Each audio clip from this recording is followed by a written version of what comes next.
What's good with the YouTube? You already know, Big Flacco with the comics reaction where I smash, dash, and react.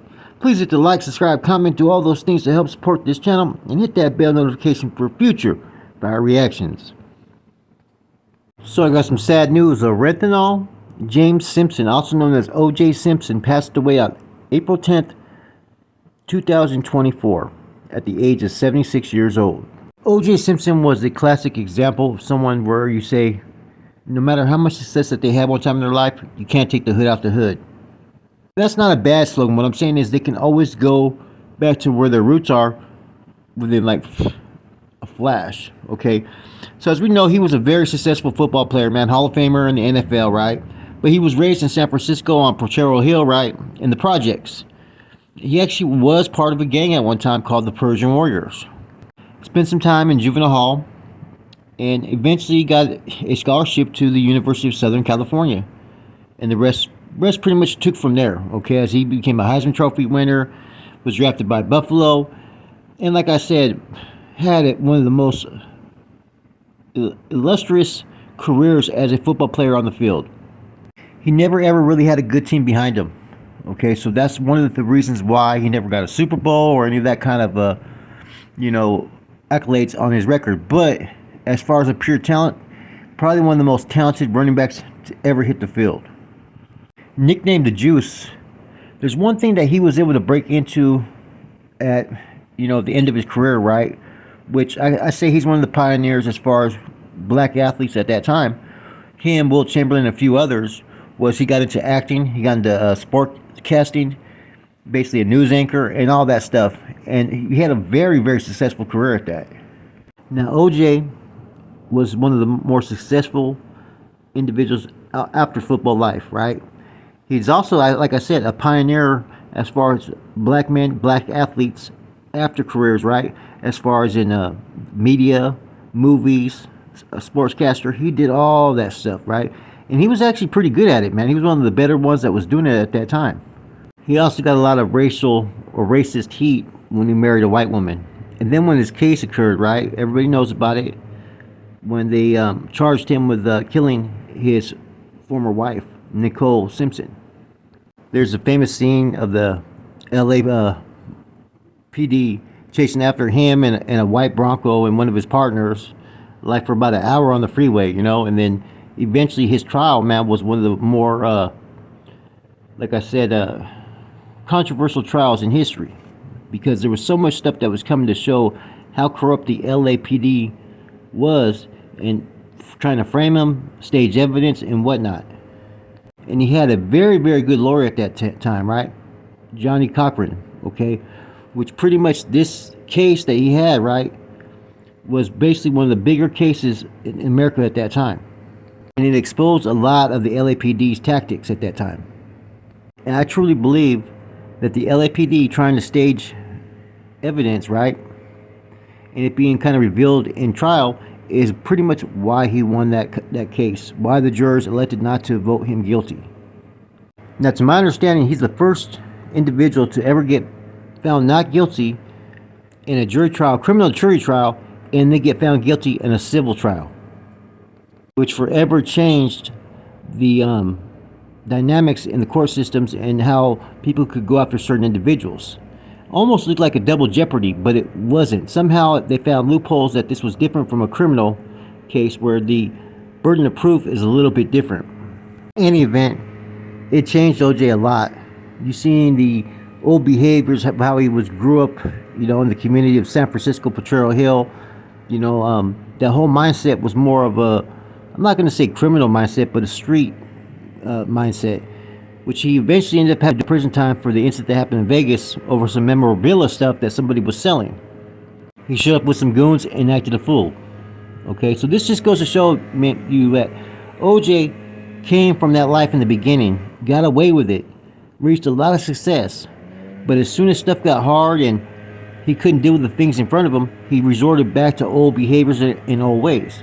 Even in some of his interviews later on in life, he was totally different than when he had success as a football player and as a sportcaster.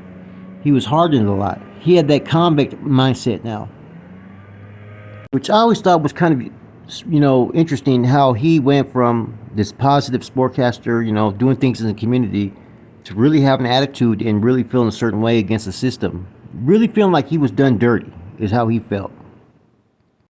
Now, in the 90s, when he was going through his ordeal, there was a lot of different transformations that were going on with the black communities and society in general. Because this is where you start to see a lot of different changes.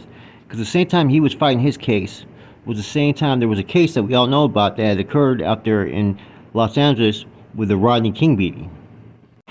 Now, OJ's case, even though he beat it, it created a lot of changes in the judicial system to where now they were getting you for domestic violence because he had several prior incidences where he allegedly had beat his wife, Nicole Simpson. So now everybody that was coming in for DV cases, whether you were the aggressor or not, if a call was made, somebody was going to jail in California.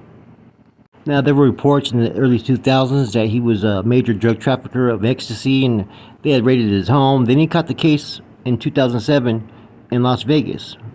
He was sentenced to 33 years, and this was in 2008 when he was sentenced. Somehow in 2013 he was given a new trial, and eventually he got time to where he was able to get out in 2017 and live out his life shortly the last 7 years. Now, OJ Simpson, man, his whole life is kind of an interesting puzzle because there's many different pieces to it. He had the hardships in the early life as a criminal, to overcoming that, to going to college on a scholarship, to becoming a professional athlete, to then tapping into certain things during that time era that was unthinkable coming from a black man in society at that time, which was he was a sportcaster, he was in the movies, he was doing everything, and he was looked at as an equal by most of his colleagues. Then when he caught the case against Nicole Brown and everything that followed, right, those that he thought were his friends, very few stayed true to him. I've always looked at O.J. Simpson as a man who had everything for him at one point in his life. Everything was just where any man would want to be, to just losing everything, and just how much he spiraled out of control the last 20 years of his life. If anything, O.J. Simpson was a classic example of appreciating what you got when you overcome those obstacles, because if you quit appreciating the things that you have in life, those same things that you were able to earn over the years, right, able to obtain, you could lose it just like that. Whether he was guilty of the case or not, but the initial stages of the Nicole Brown and her murder, it all started right then in that moment. From him taking off in the Bronco, to going to trial, to beating it, to then having a civil case, to losing all his money. That's a lot to happen to you all in one moment, and especially when it's all done for everybody to see. When I react to his life, man, I look at everything, the good, the bad, and hopefully at the end of his life, he found some type of peace and tranquility to where whatever happened, he was okay with it. Like I said, his story is really kind of interesting because there's so many different components to it. Times of success and failures, but you could pretty much look at everything as an outsider and see where everything went wrong and see where he started to change as an individual. He went from being really professional, respected, when he did movies and when he was a news anchor, to all of a sudden he had a little bit of thug to him. Those old behaviors started to come out. And then eventually he got released. And there's always going to be a lot of controversy based upon whether he killed his ex-wife or not. And that case was a prime example. If you have money, you can beat almost any case. And it just showed the injustices of the judicial system in America. Because most black men that were put in those similar situations were basically having fucking everything thrown at them. There was no access to getting released. They were getting fucking railroaded by the system. But because OJ had money, he was able to beat that case. Later on in life, when he had the next case out there in Vegas, he was broke. He had no money. So he didn't have the money to get a lawyer that could really represent him and beat the case. He put it all into beating that murder trial. At the end of the day, though, I think we all ask this question: who was O.J. Simpson?